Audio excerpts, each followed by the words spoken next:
The nationally recognized Patient and Family Partner Program trains and certifies volunteers who have experienced kidney failure themselves or who have been part of the support team for a loved one with kidney failure to serve as certified partners or mentors and provide support to patients and caregivers. The harrowing experience of being diagnosed with chronic kidney disease can disrupt and stress every aspect of the quality of life of the patient and their caregivers and family members. Consequently, it can also affect treatment satisfaction and health outcomes. Because of research conducted at KFCP, we have increased the recognition of the need to prioritize patient goals and values. We know patients give a higher priority to symptoms and life impacts than healthcare professionals. Patient-prioritized goals include wanting to live well, maintain social functioning, and striving for some semblance of normalcy. An engaged patient develops a sense of control over their lives. Patients, understandably, want to not just live, but to live well. The origins of the Patient and Family Partner Program embody the heroic tale of Peggy Jane Pierce, who identified a need and did something about it. She understood that patient empowerment is a process through which people gain greater control over the decisions and actions that affect their health. She developed the framework for the peer mentoring program we cherish today. By entering into a peer relationship with one who has not just been in your shoes, but a mentor who has been trained, real measures of patient satisfaction are realized. Through the training mentors receive in our Patient and Family Partner Program, mentors better understand their shared decision-making with clinicians. They help the mentees to actualize their ability to realize their own life goals. Patient and Family Partner Program is an efficacious tool in enabling participating patients to live well with their disease. Contact us or ask your social worker about joining the next class of mentor training.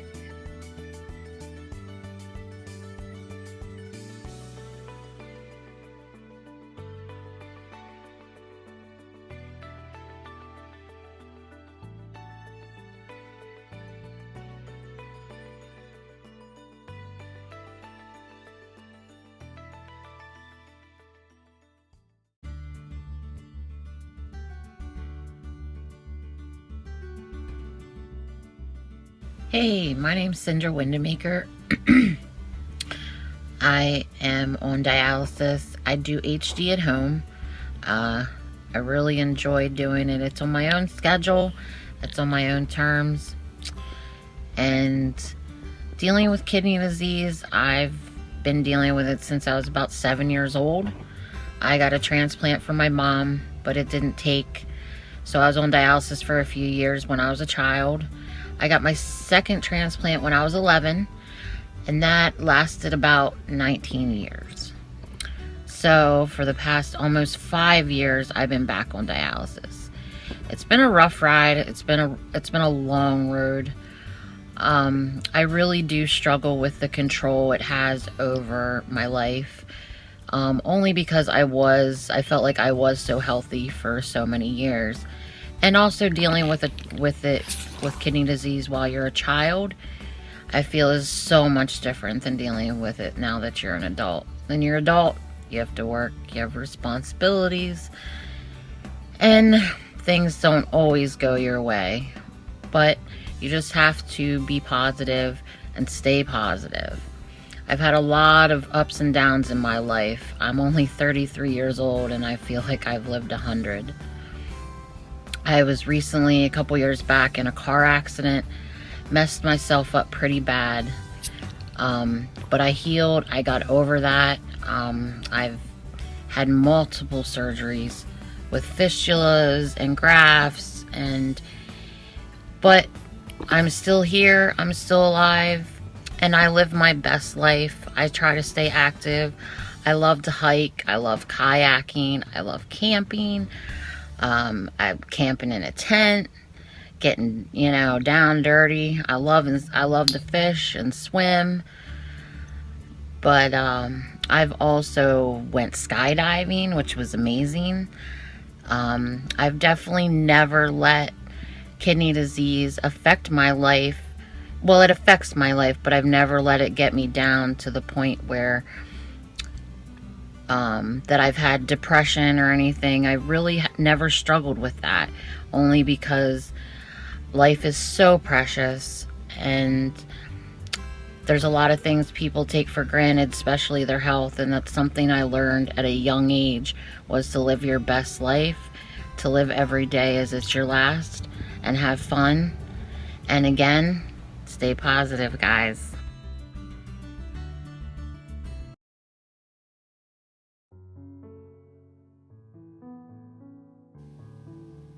Let's face it, COVID is scary. However, if you're like me, you or someone you love is faced with kidney failure, which in my opinion is a far more serious matter. Even though I had been expecting it for nearly 40 years, I was not prepared for the emotional shock of actually having to start dialysis. My life changed in an instant, but once I got through the initial few months of in-home PD, I was determined to make the best of it. Over the next few years, I went kayaking, snorkeling, jet skiing, horseback riding, rock climbing, and even ziplining. I flew to Key West with my PD machine. I even did manual PD exchanges in a parking lot near Mount Rushmore. On November 17th, 2019, I received a kidney transplant, and I quarantined myself for the next 2 months. Then COVID hit, and I quarantined myself for another 2 months. Dealing with COVID wasn't that much different. I was already washing my hands and face regularly, and I had a 3-month supply of masks left over from PD. My advice to you is don't let fear of renal failure, let alone COVID, stop you from living. Rather, eat right, exercise, pray, and follow the instructions of your healthcare team so you can stay as healthy as possible and live your life to its fullest. Give thanks to God for the blessings of dialysis, organ transplants, our healthcare workers, and especially organ donors, with all of which we can enjoy the gift of life. Thank you, and God bless.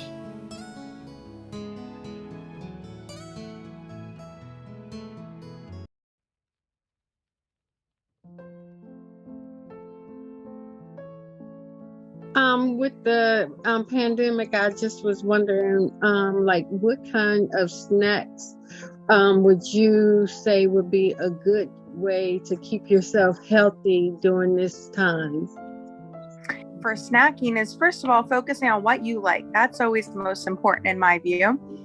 And then secondly, making sure that it's going to comply with the renal diet. So being careful of, different high potassium fruits and vegetables, or even some high sodium snacks. So what types of things do you like to snack on? I like to eat popcorn. I'm a big popcorn fanatic.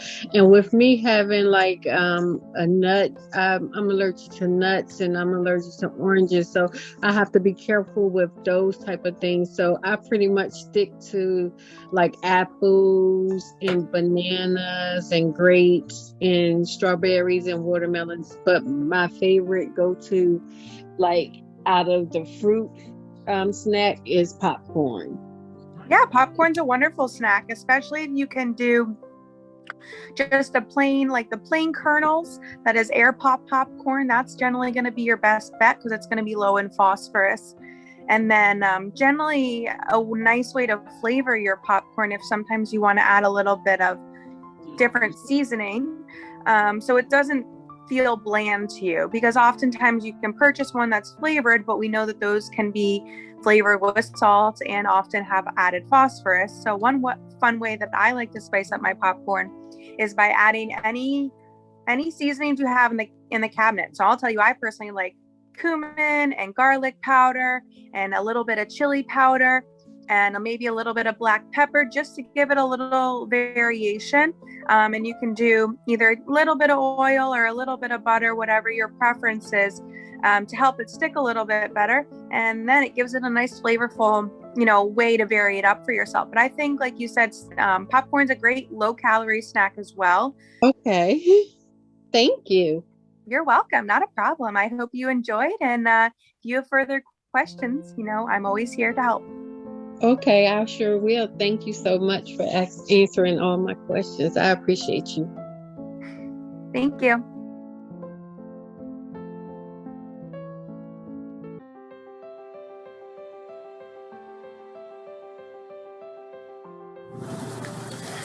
COVID has brought on a new normal for us all, something many of us with kidney disease may be used to. I am someone who knows all about masks, washing hands, hand sanitizer, wearing gloves, and even social distancing. I was diagnosed with type 2 diabetes at 16, started having kidney problems at 17, a heart attack at 30, and at 34, I was diagnosed with end-stage kidney disease and told to look for a transplant. While on that journey, I was told I needed dialysis. I was scared, but I knew I needed to do whatever it took to be here for my family. I was put on peritoneal dialysis to be able to have a life. I was able to continue to work full-time. I was able to be my son's coach for all of his sports, go on vacations, and just be with friends. I learned how to be more careful, making sure I didn't get sick. It became a part of my life. I received my new kidney from a living donor in 2019. I was given a new lease on life and was able to have an even greater life with my family. When COVID hit, I was completely terrified of getting the disease, as was my family. We had worked so hard to get this kidney, and now I could lose it? Or my family could lose me? At first we were nervous, but we started spending time at home together. We became a closer family, as well as my wife and I created a stronger partnership. COVID came with many challenges, but also brought on new experiences, such as working from home, which allowed me to spend more time with my children. We found new interesting ways to have birthday parties and other fun activities with family and friends. COVID is scary, but not as scary as losing your life. As an immunosuppressed person, I could live in fear of not living my life. I could roll over and continue to be scared constantly. But I will continue to live my life, be conscious of this disease and COVID. My advice to you is to continue to live your life by protecting yourself, and don't let kidney disease or COVID keep you from that.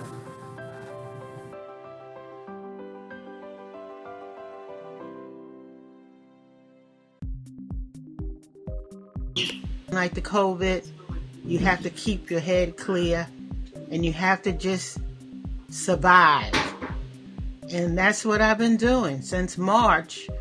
I've been surviving, I've been striving, and it's been a hard experience, but it was worth it.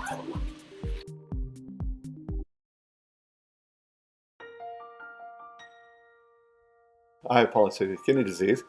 I began peritoneal dialysis about the same time my wife, Lynn, began working at the Kidney Foundation of Central Pennsylvania.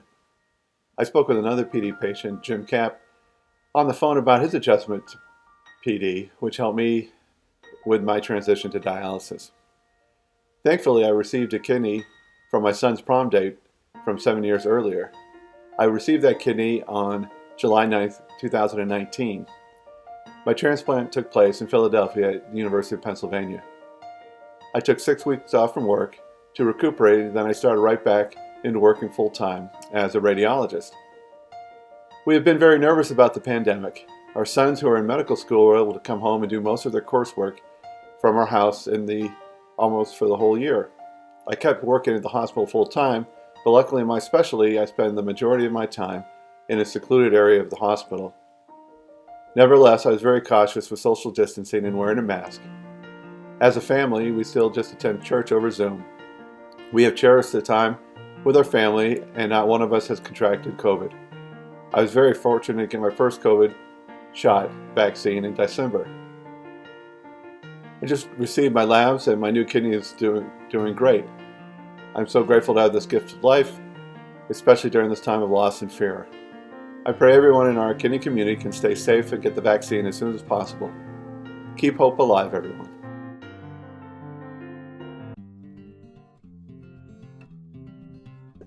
You do not have to stop living.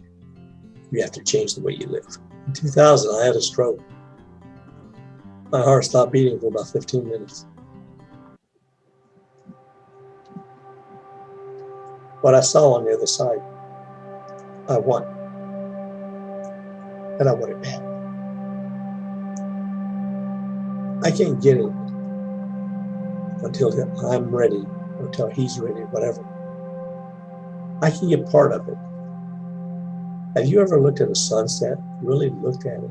But have you ever looked at how beautiful that is? Have you ever looked at a young person when they're really smiling and see their eyes light up and their face is glowing? You can't beat that beauty.